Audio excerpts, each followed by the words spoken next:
भाऊ, राज्याचे उपमुख्यमंत्री अजित पवार यांनी सकाळी शरद पवार यांची कौटुंबिक भेट घेतली, परंतु त्यानंतर मात्र दिल्लीला रवाना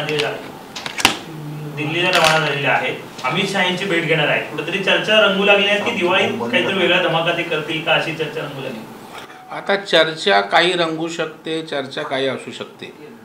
आता अजितदादा शरद पवार साहेब यांनाच माहीत असेल ते का जात आहेत आणि कशासाठी जात आहेत. दिवाळी आहे, ते राज्याचे उपमुख्यमंत्री आहेत. दिवाळीच्या स्नेहसंमेलनाप्रीत ते त्या ठिकाणी भेटू शकतात. राजकीय काही भेट किंवा उद्देश असू शकतो. आता यावर मी कसं सांगणार की त्यांच्या मनात काय उद्देश आहे आणि चर्चा काय होत आहेत हे तेच, किंवा त्यांच्या कुटुंबात जी बैठक झाली ज्यात काय झालं असेल त्यापैकी कोण सांगू शकेल.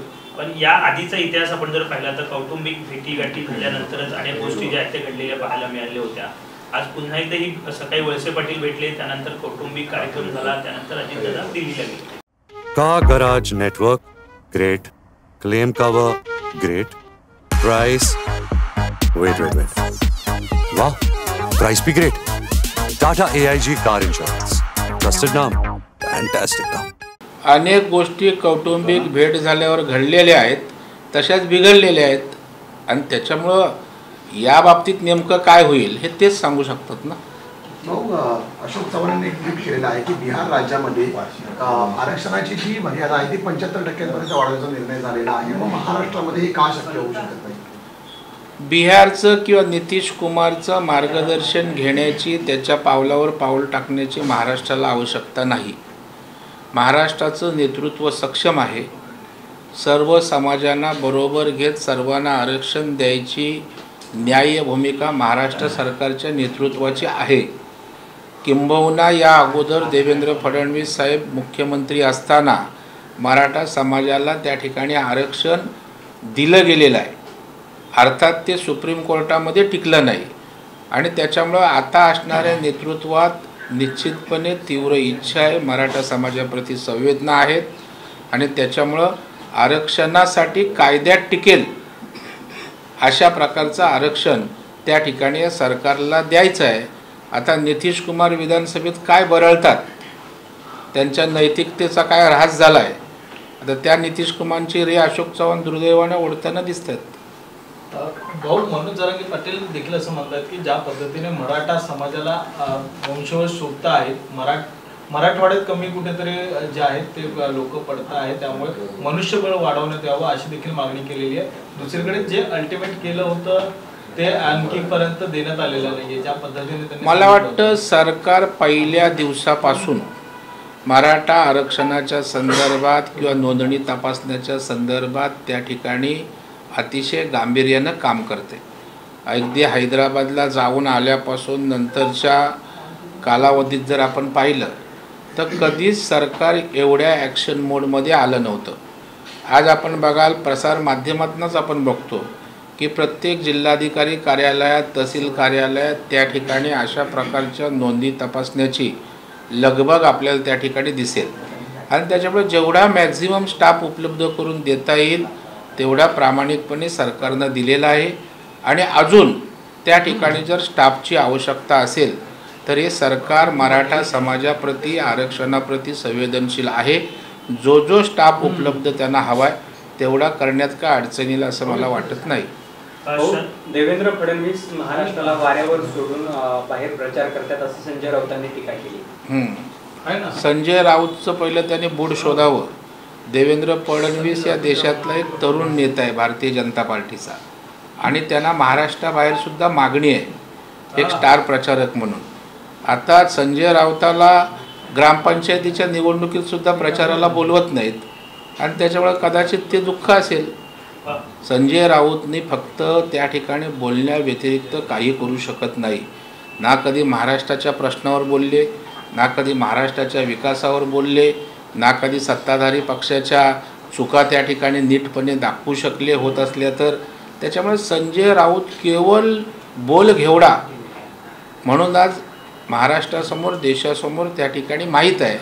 आता जर मध्य प्रदेशला देवेंद्रजींच्या प्रचार सभा असतील तर त्यांनी जायचं नाही का, की त्यांनी मातोश्रीसारखं घरात बसून ऑनलाईन त्या ठिकाणी संबोधन करायचं. शरद पवारांनी एका पत्रात 52 जाती ज्या आहेत ओबीसी मध्ये समावेश केला, त्यामुळे तेच खरे ओबीसीचे नेते आहेत असं बच्चू कडू म्हणतात. नाही, का नवा विषय या निमित्तानं महाराष्ट्रातल्या जनतेसमोर आला आहे. ते जर तसं असेल तर ते जनतेसमोर येण्याची आवश्यकता आहे.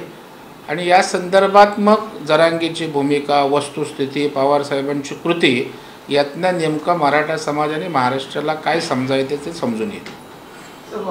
अरविंद सावंत यांनी टीका केलेली आहे आरक्षणावरतून. त्यांचं म्हणणं आहे की आताचं सरकार आहे ते पूर्णपणे अपयशी ठरलेलं आहे आणि त्यामुळे दुसऱ्यांवरती फक्त ढकलायचं काम सुरू आहे. आणि एसटीच्या विलिनीकरणावरून पण त्यांनी निशाणा साधला की एसटीचं विलिनीकरणासाठी तुम्ही पुढाकार घेतला त्यावेळी आता का करत नाही तुम्ही एसटी? मला वाटतं अरविंद सावंत ज्या पक्षातून येतात त्या पक्षाची आरक्षणाच्या बाबतीत काय भूमिका होती हे महाराष्ट्राला सर्वश्रुत माहीत आहे. पक्षप्रमुखांनी घेतलेली भूमिका महाराष्ट्राला माहीत आहे.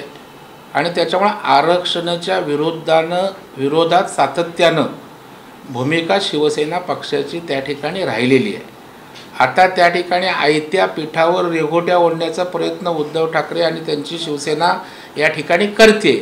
ज्या मराठा आरक्षणाचं जे वातावरण निर्माण झालं आहे त्याच्यावर आपली राजकीय पोळी भासता येते का असा केविलवाना प्रयत्न त्यांचा सुरू आहे. परंतु ती काय पोळी महाराष्ट्रातील जनता भाजू देत नाही. ग्रामपंचायतीच्या निवडणुकीमध्ये सर्वाधिक शेवटून पहिला क्रमांक उद्धव ठाकरेंना आला आहे. त्याच्यामुळे त्याने राजकीय त्यांचं मूल्यमापन काय आहे ते जरा नीट समजून घ्यावं आणि त्या पद्धतीत कामाला लागावं. आणि चालढकल सरकार कसं करतं आहे? सरकार अत्यंत प्रामाणिकपणे शिंदे समिती नेमले, त्या ठिकाणी नोंदी तपासतायत. मराठा आरक्षणाच्या बाबतीत आम्ही ठाम आहोत हे पुन्हा पुन्हा सांगतायत. कायद्यात टिकेल असं आरक्षण देण्याची भूमिका आहे. त्याच्यामुळे सरकार 100% सकारात्मक असताना चालढकल कशी काय म्हणता येईल? आता आरक्षणाच्या दृष्टीनं सरकार सकारात्मक आहे हाच ह्यांना प्रॉब्लेम आहे.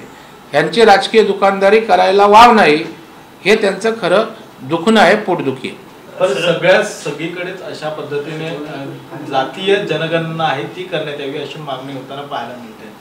नाही, या संदर्भात भारतीय जनता पार्टीने भूमिका स्पष्ट केलेली आहे.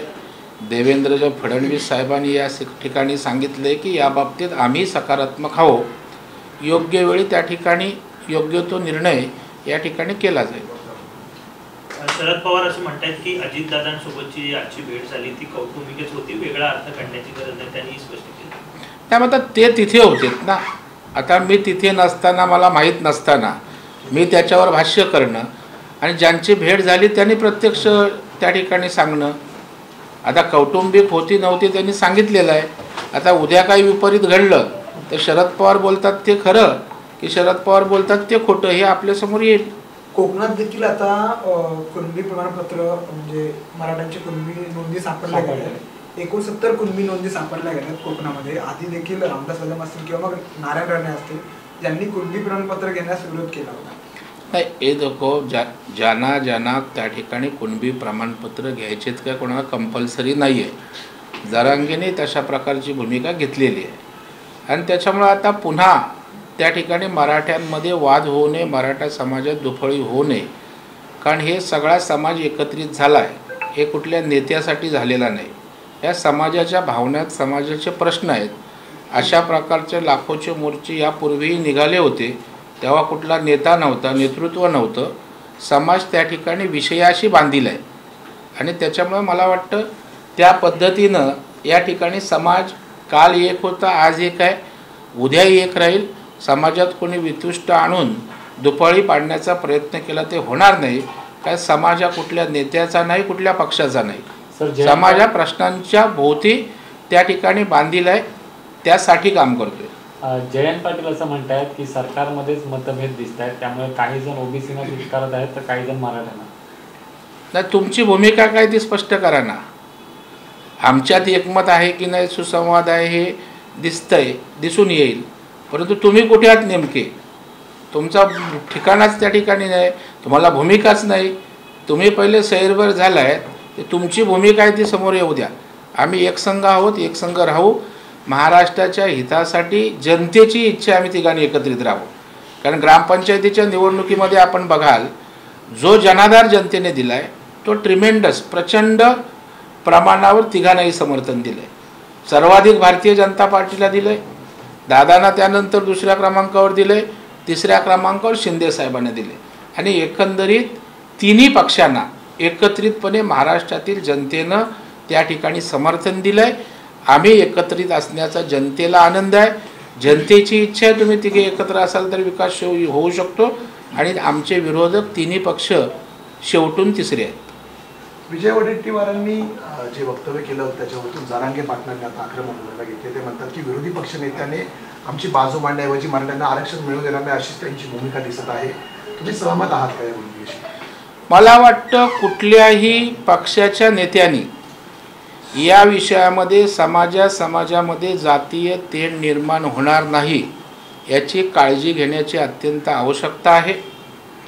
आणि मला या ठिकाणी विरोधी पक्षालाही सांगायचं आहे, सत्ताधारी पक्षांच्या मुख्यमंत्र्यांनी जसं सांगितलं आपल्या सगळ्या मंत्र्यांना की आपण या ठिकाणी सरकारमध्ये एकवाक्यता या आरक्षणाच्या बाबतीत आहे, दुसऱ्याचं आरक्षण काढून देण्याची सरकारची भूमिका नाही, त्याच्यामुळं तुमच्यामध्ये एकवाक्यता भूमिकेमध्ये असावी. तशीच विरोधी पक्षांनी सुद्धा राजकीय अभिनिवेश न ठेवता त्या ठिकाणी हा महाराष्ट्र त्या ठिकाणी एकसंघ राहावा, समाजामध्ये जातीय तेढ निर्माण होऊ नये, त्याच्यामुळं कुठल्या तरी समाजाचं नेतृत्व करायचं म्हणून अशा प्रकारची भूमिका मांडू नये असं माझंही त्यांना नम्र आवाहन असेल. दिलीप वळसे पाटलांनी भेट घेतली, नंतर अजित पवारांची भेट, त्यामुळे काही वेगळं आणखी शरद पवार इकडे येऊ शकतात वगैरे असं काय आहे? आता मी केवढा छोटा कार्यकर्ता आणि मी शरद पवार येणार जाणार याच्यावर सांगणं, तर आपण तुम्ही पवार साहेबांना विचारा, दिलीप वळसे पाटलांना विचारा, त्याच्यामुळे ते सांगतील ना. स्वागत असेल का? हो, 100% स्वागत होईल. पवार साहेब आले तर का स्वागत होणार नाही? पहिले ते येणारच होते येणार होते ते मध्येच कुठे गाडी थांबली माहीत नाही. अजितदादांनी या संदर्भात भाष्य केलेलं आहे.